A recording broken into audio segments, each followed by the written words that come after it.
7 days, 14 to 16 hours a day, 100 hours of work. We had 1 week to make as much progress as possible. But would it be enough?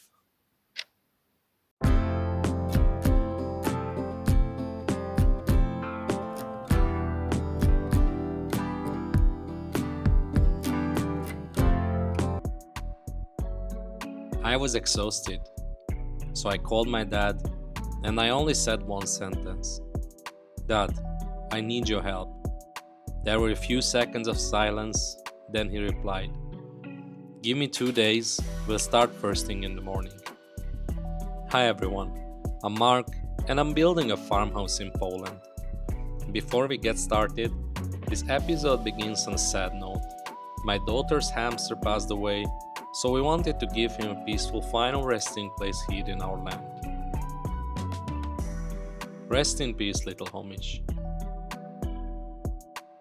Life doesn't stop though. My dad was due to arrive in just 2 days, and I still had so much work ahead of me that I didn't even know where to begin. The first truck arrived early that morning, bringing the materials we needed for the next step. This week wasn't just physically demanding, it was expensive too. The first bill was 1,548 zloty for these OSB boards. I also bought these sound insulation panels for 332 zloty. They will go directly on top of the existing floor with the OSB boards installed over them.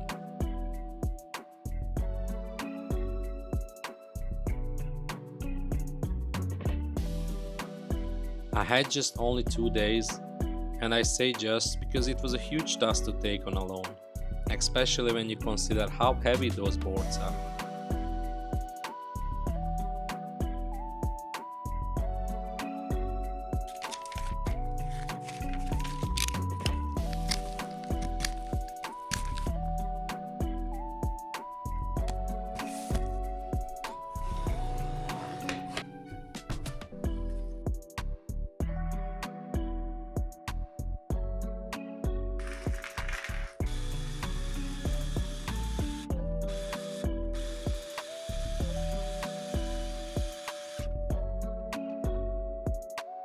Once I'd finished all the calculations, worked out all the cuts, and planned the laying pattern, I was ready to carry those heavy beasts upstairs.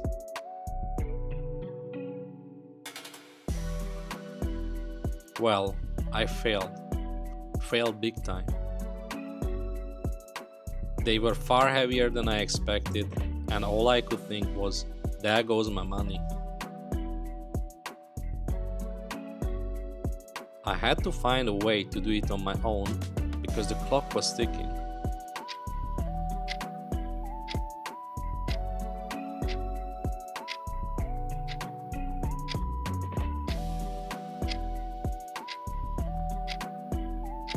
Then I looked out the window and guess who showed up? Hell yeah, the electricity meter had been finally installed and I was ready to power up the build. After the struggle at the beginning, I came up with a system that allowed me to handle them on my own. I used a couple of wooden planks to slide the OSB boards upstairs, and it worked really well.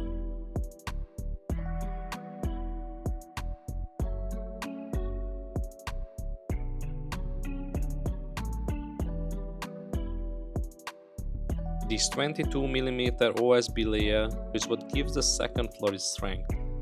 Later on, the final flooring, whether it's carpet or a wooden floor, will be installed on the top, but there is still plenty of time to decide on that.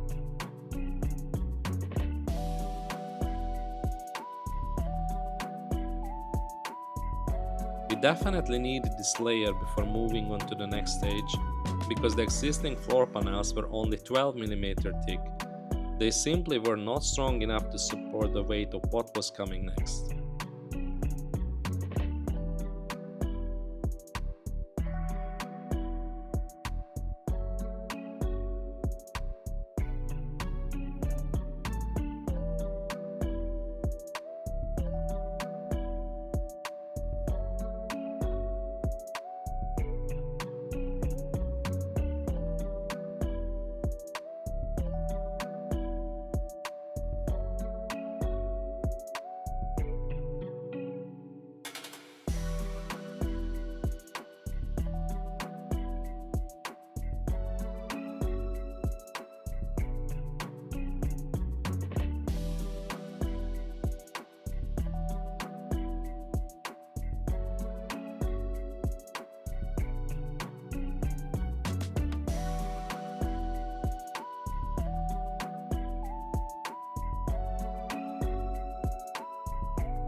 It was actually quite funny. The electricity had finally been connected, but I'd left all my chargers at home. Every drill battery was dead, and for a moment it looked like I wasn't going to finish the floor before my dad arrived. Instead of sitting there feeling sorry for myself, I started filling the trenches back in. And if you look carefully behind me, that's exactly where I got the car stuck in the previous episode.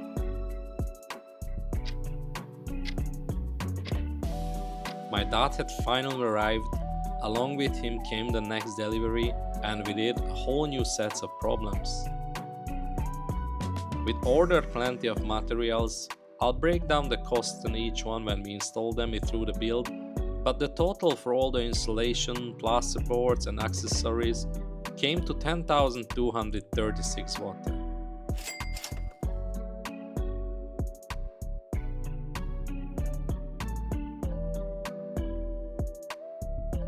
So what was the problem I mentioned before? My dad had arrived, the next delivery was waiting, and I still hadn't finished the OSB floor. Since the boards were taking up all the room inside, we had to leave all the new materials outside, which cost us a lot of valuable time. I asked my dad to bring some screws because I was running low and he always gets them cheaper than I can. Then I opened the box and let's just say, I wasn't expecting that. I don't think I'll ever run out of screws again. That little lot cost me around 700 zloty.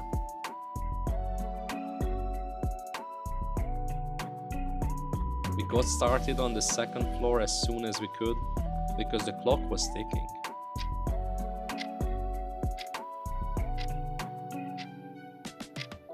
Honestly, it was great working like this. My dad stayed downstairs, cutting whatever I called out, while I just screwed the boards down. No running up and down the stairs. I could already tell this was luxury.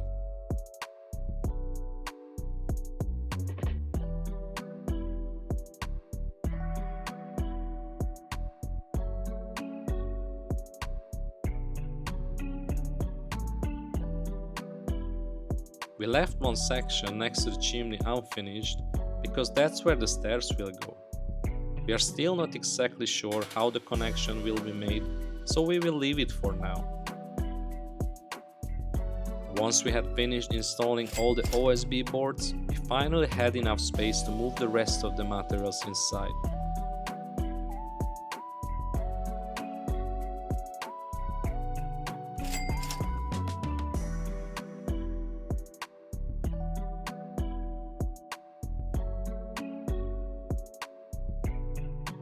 That was crucial because plasterboards don't do well in rain, so getting them under cover was our top priority. That said, the house was still a complete mess, and we needed to clear as much space as possible because the scaffolding was never going to fit otherwise.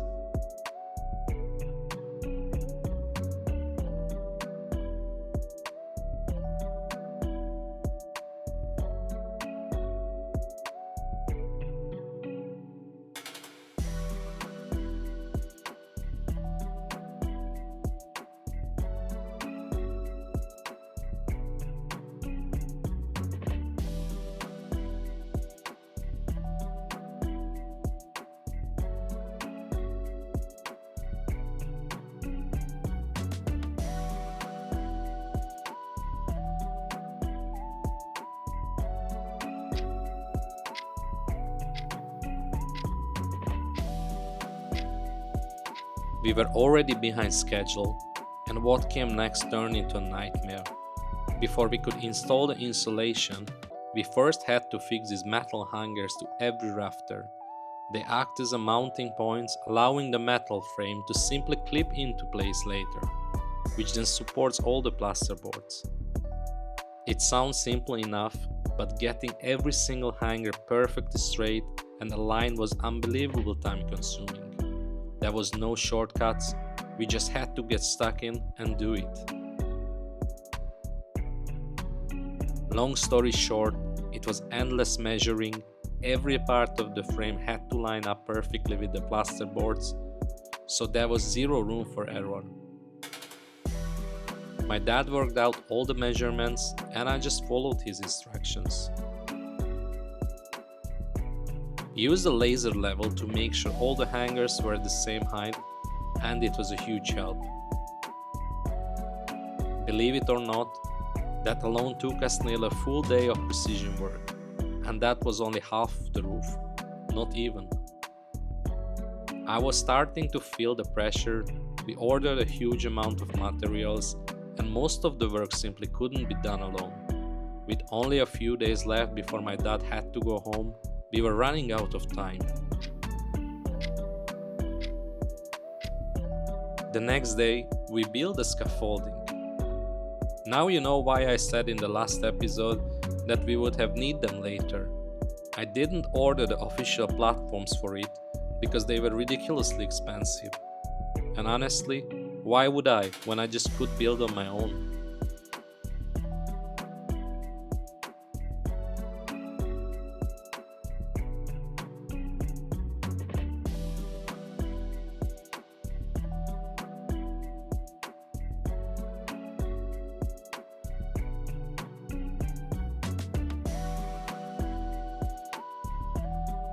I made sure that the top of the platform was as secure as possible.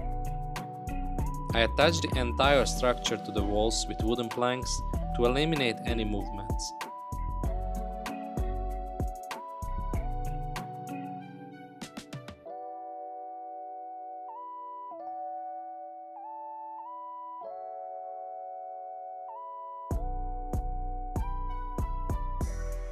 We even built a set of stairs so we could get up and down safely. We had a big debate with my dad if we need this platform. He really wanted to build it, but I was completely against it. But we did anyway. We carried on installing the hangers. It was still the same routine. My dad did all the measurements and marking, and I followed behind, drilling them into the rafters. For the first time, it felt like we were finally picking up a good pace, and there was a bit of hope that we might actually just finish on time. But were we? After what felt like forever installing hangers, we had enough, so we switched to another important job. We screwed a chunky wooden beam above the living room. Later on, we want a badass oversized light hanging from the ceiling, and it will weigh quite a bit. So we needed something solid that we could securely bolt it to. It was time to install the conduit for the electrical wiring. For now, we were only installing the conduit itself, so the electrical cables could be fed through later. Since everything would soon be covered with insulation and plasterboard, this was our last chance to get it right. To be honest, we were making a lot of it up as we went, deciding where everything should go on the spot, and it was actually quite exciting.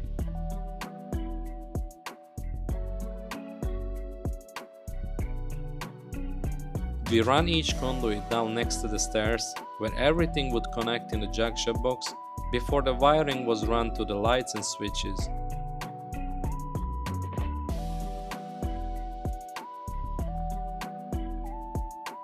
Then I said to my dad, let's install a few rolls of insulation. I really want to see how it's done. I don't want to wait any longer. He didn't argue, so we got straight to it. I won't lie, it honestly felt like Christmas. We had been working towards this moment for so long, and finally getting to unroll those fluffy rolls of insulation was incredibly satisfying.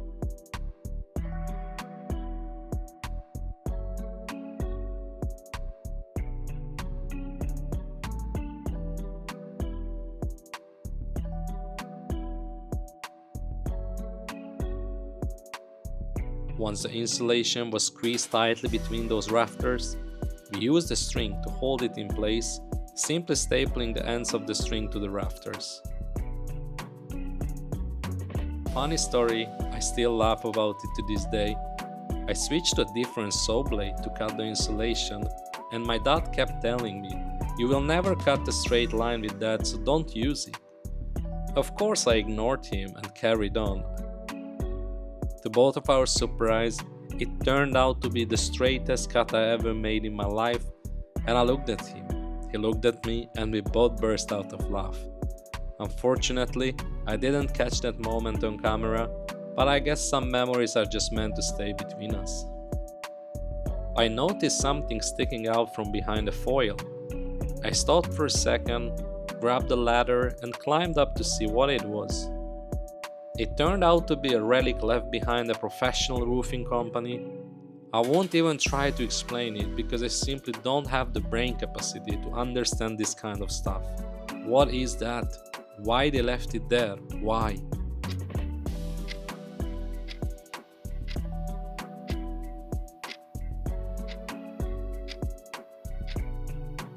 The clock was ticking, but it was nice to take a break from any other kind of tasks and just focus on the installation for a while.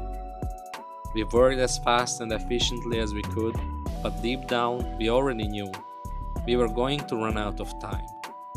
That's when it hit me. We needed more hands, and we need more light if we wanted to work through the night.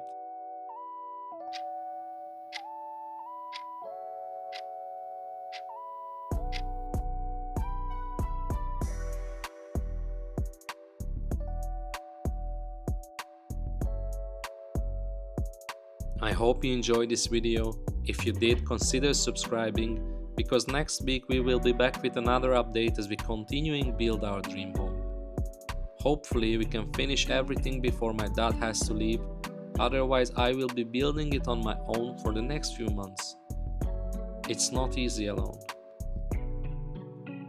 If you enjoyed this video, don't forget to leave a comment and drop a like. It really helps the channel grow.